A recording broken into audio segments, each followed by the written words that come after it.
Police को आगे करती है। दिल्लीमध्ये अक्षरशः हाल करून मारलं आणि आमचा सर्व समाज बांधवाकडे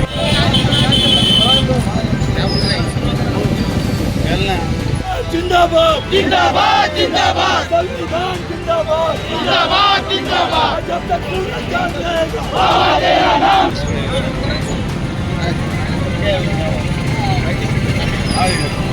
जिंदाबाद जिंदाबाद जिंदाबाद संविधान जिंदाबाद। आणखी प्रचंड मारहाण या सगळ्या कोम्बिन ऑपरेशन मध्ये झालेली आहे आणि त्याच्यामध्ये आमचा हा जो काही सोमनाथ सूर्यवंशी आहे याला अटक केली, पोलीस कस्टडीमध्ये प्रचंड हलाल करून त्याला मारलं आणि काल त्याची डेथ झालेली आहे, त्याचा मृत्यू झालेला हा मृत्यू नसून इथल्या पोलीस प्रशासनानं त्याचा खून केलेला आहे आणि म्हणून याचा जाहीर निषेध व्यक्त करण्यासाठी आज महाराष्ट्रामध्ये उत्स्फूर्तपणे सगळे संविधानवादी लोकांनी महाराष्ट्र बंदचा कॉल दिला। शेवगाव शहरामध्ये बंद झालेला।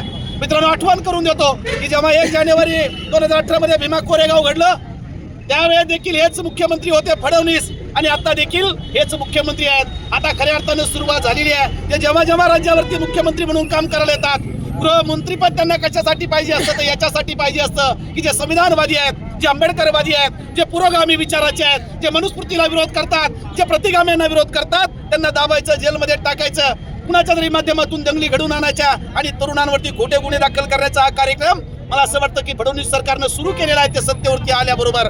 आणि म्हणून जो सोमनाथ सूर्यवंशी आहे याला न्याय मिळाला पाहिजे। संबंधित अधिकाऱ्यावरती 302चे गुन्हे दाखल झाले पाहिजे।